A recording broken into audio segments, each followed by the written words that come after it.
এখন আমরা হুজুররা বিবি নিয়েও ঘুরতে পারবো না। হুজুর হয়ে এমন বিপদে পড়ছি, কিছুই করতে পারবো না। ওই আমাদের এক উস্তাদ বলছিলেন, আল্লামা মুশাহিদ সাহেব মাদ্রাসাতুল আলিয়া চুনারুঘাট মাদ্রাসার হাজী আলিমুল্লাহ সিনিয়র মাদ্রাসার ভাইস প্রিন্সিপাল ছিলেন।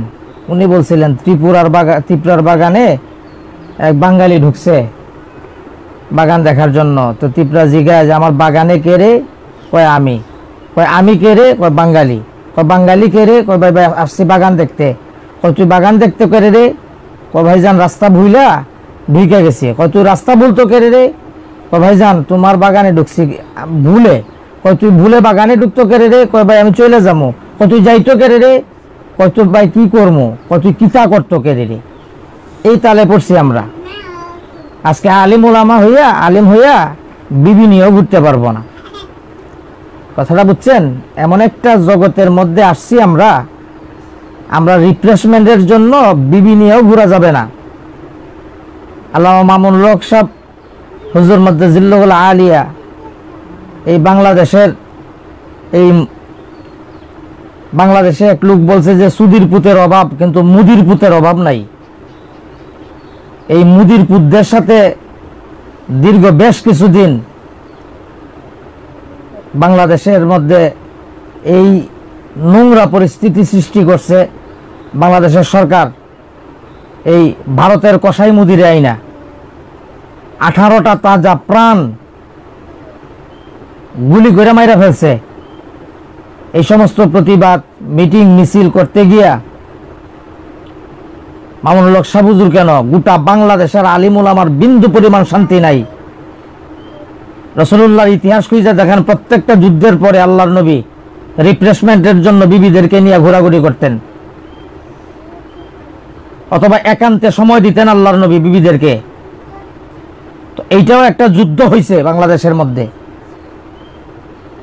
এই মুদির পুতদের সাথে যুদ্ধ হয়েছে। এই নাস্তিক মুরতাদ মুসলমানের রক্ত চুষা মুদির সাথে যুদ্ধ করার পর একটু রিফ্রেশমেন্টের দরকার ছিল হুজুরের। গোটা বাংলাদেশের আলিম উলামার সরতাজ হুজুর, গোটা বাংলাদেশের আলিম উলামার সরতাজ হুজুরের রিফ্রেশমেন্টের দরকার ছিল। হুজুর গেছিলেন সোনারগাঁয়ের এই হোটেলের মধ্যে।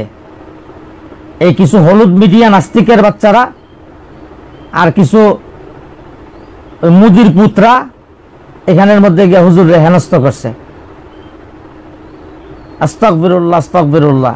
গোটা বাংলাদেশের আলিম উলামার পক্ষ থেকে বলতেছি, শুনেন, হুজুর তো হুজুরের হালাল বিবি নিয়ে গেছেন।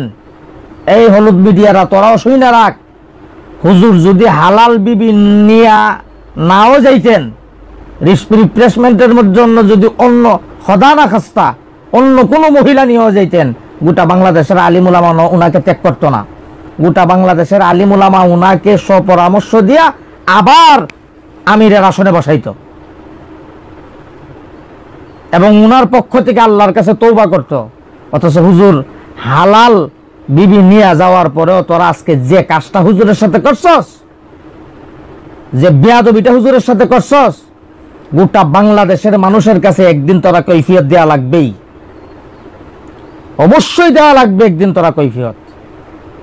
ভাবছস যে ছাড় পাবি? ছাড় পাবি না ইনশাআল্লাহ। দেখছস এই সোনারগাঁয়ের মানুষ আল্লাহু আকবার মাগরিবের নামাজের পর থেকে আশার নামাজের ভিতরেই দেখাইয়া দিয়া দিছে যে আল্লামা মামুনুল হক সাহেব বাংলাদেশের জন্য কি, আল্লামা মামুনুল হক সাহেব বাংলাদেশের জন্য কি, আল্লামা মামুনুল হক সাহেব বাংলাদেশের জিন্দা শাহজালাল, বাংলাদেশের জিন্দা শাহজালাল আল্লামা মামুনুল হক সাহেব। সাবধান, কোন জায়গায় হাত দিছস বুঝস নাই তো, কার দাড়িতে ধরছস বুঝস নাই, কাকে যার সন্তান বলছস বুঝস নাই তো। আল্লামা মামুনুল হক সাহেবের বাবা যদি বুখারী শরীফের বাংলা সরানা করতেন তো আজকে তোরা বুখারী শরীফ পড়তে পারতি না। তোদের বাপদাদার ক্ষমতা হইতো না যে তোদের কিছু কিছু মন্ত্রী মিনিস্টাররা বুখারী শরীফের হাদিসের মধ্যে আসছে, তোদের বাপদাদার মন্ত্রী মিনিস্টারদের বাবার ক্ষমতা আছে রে বুখারী পড়ার। আল্লামা মামুনুল হক সাহেবের বাবাই এই বুখারি বাংলা করার কারণে তোরা আজকে বাংলা পইরা পইরা বুখারি শরীফ বুঝতেছস। উনাকে তোরা জারদ সন্তান বলছস, উনাকে জারদ বইলা গালি দিছস, বুঝছস? কোন জায়গায় হাত দিছস এখনো বুঝস নাই। তোরা সিংহের গর্তের মধ্যে হাত দিয়া দিছস, হাতটা আস্তা নিয়ে বাহির হইতে পারবি না। এখনো ভালো আছে, সাবধান হয়ে যা। হুজুর রিপ্লেসমেন্টের জন্য এখানে এক সাংবাদিক প্রশ্ন করছে 12,000 টাকা রুম ভাড়া, আপনার বেতন কত বলেন? হেই মদনের ঘরের মদন, মদনের ঘরের মদন। আল্লাহ মামুনুল হক সাহেব হুজুরের কি 12,000 টাকার দরকার? 12,000 টাকার জন্য রুম ভাড়া নিতে সমস্যা হইব না কেবি? মদনের ঘরের মদন। আমার যে টাকা নাই পয়সা নাই, এরপরও তো আমি হোটেল সোনারগাঁর মধ্যে হোটেল রেজিস্ট্রেশনের মধ্যে গিয়া রুম ভাড়া নিয়ে থাকতে পারবো।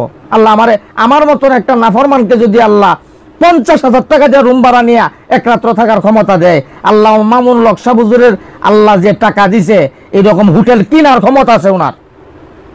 তুই যে প্রশ্ন করছস, উনার বাবা শুধু উনারদের জন্য যে সম্পত্তি রাইখা গেছেন, উনার বাবা, এই জরিপ কর দুদকদেরকে বলতেছি, উনার বাবা যে সম্পত্তি মামুনুল হক সাহেব আর মাহফুজুল হক সাহেবের জন্য রাইখা গেছেন এবং উনার ভাই এদের জন্য যা রাইখা গেছেন, এরা না শুধু আল্লাহ মামুনুল হক সাহেব, আল্লাহ মাহফুজুল হক সাহেব হুজুরের আরো যত ভাই আছে বোন আছে, সবাই খাওয়ার পরে, তাদের ঘরের সন্তানরা খাওয়ার পরে, তাদের ঘরের সন্তানরা খাওয়ার পরেও এই সম্পত্তি শেষ হবে না।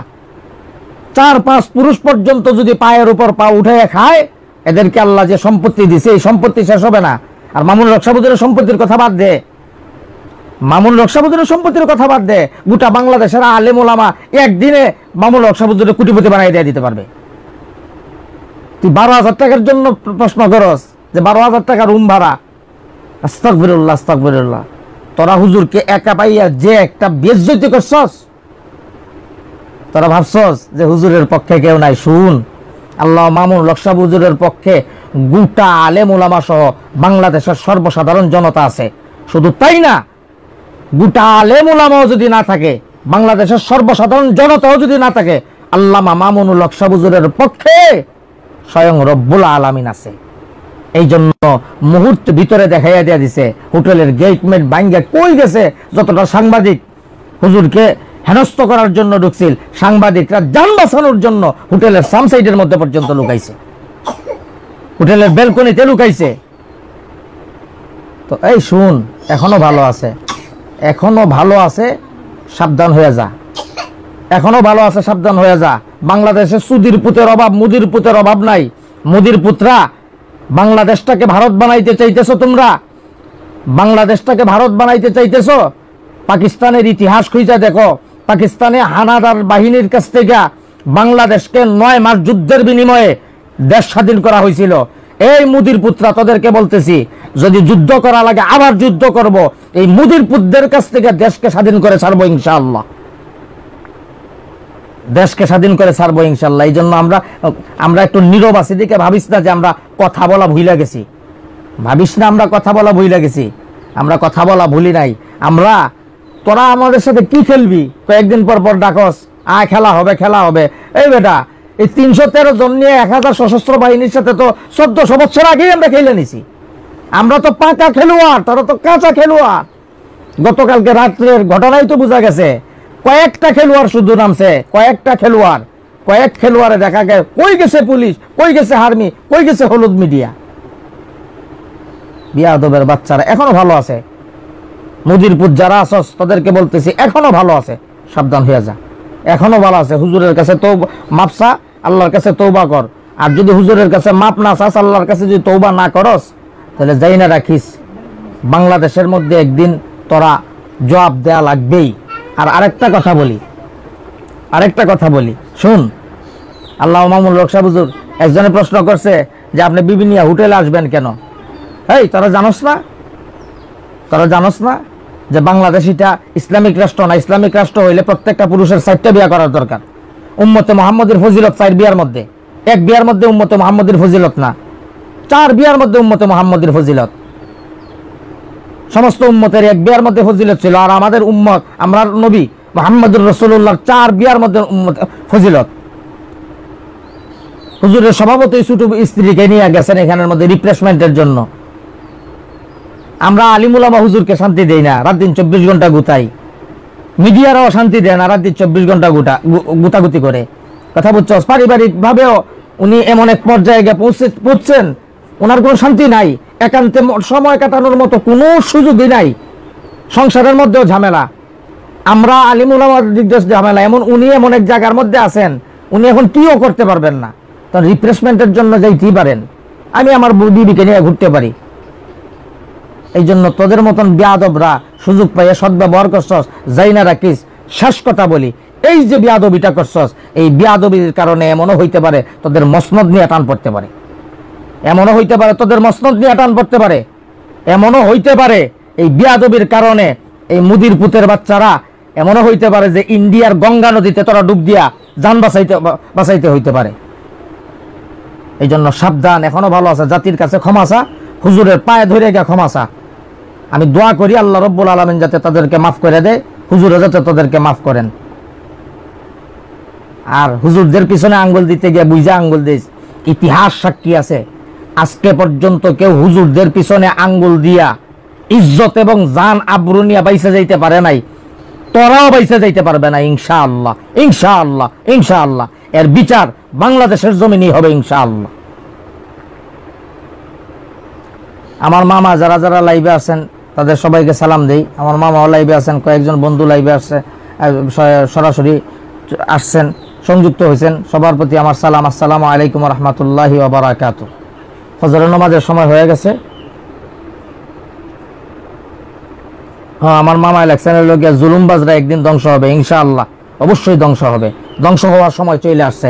প্রত্যেক জুলুমের জুলমতি 40 বছর টিকে, এর মধ্যে 40 বছর কাছাকাছি হয়ে গেছে না, টিকে যাবে। যে আল্লাহ ফেরাউনরে ধ্বংস করছে সাধারণ পানি দিয়া, যে আল্লাহ নমরুদকে ধ্বংস করছে মশা দিয়া, ই আল্লাহ জালিম সরকারে ধ্বংস করতে মশাও লাগবে না, পানিও লাগবে না, এক করোনা ভাইরাসই যথেষ্ট। এই করোনা ভাইরাসে আল্লাহ আবিষ্কার করছে ওই লেগিয়া এই সমস্ত জালিম দিকের দরবার লাগিয়া। বাংলাদেশের টেকনাফ থেকে তেতুলিয়া পর্যন্ত দেখেন তো একটা হুজুর করোনায় আক্রান্ত হয়েছে, একটা হুজুর করোনায় মারা গেছে। কিন্তু এদের জালিমরা গিয়া দেখেন মন্ত্রী মইরা যায়, এমপি মইরা যায়, অমুক মইরা যায়, তমুক মইরা যায়, এরপরে এদের হুশ হয় না। এদের যে হুশ কোন দিন হইবে, কাপনে প্যাকেট হইবার আগ পর্যন্ত হুশ হবে না। তো যাই না রাখ, দুনিয়ার মধ্যে তোরা বেজ্জতি, কবর জগতের মধ্যে তোরা বেজ্জতিতে থাকবি, হাসরের মাঠের মধ্যে তোরা বেজ্জতি হালতে জাহান্নামের নর্দমার কীট হইবি। আমরা দোয়া করি আল্লাহ যাতে তোদের স্থান জাহান্নামে নির্ধারণ করে। আমিন। ওয়া আখির দাওয়ানা আলহামদুলিল্লাহি রাব্বিল আলামিন।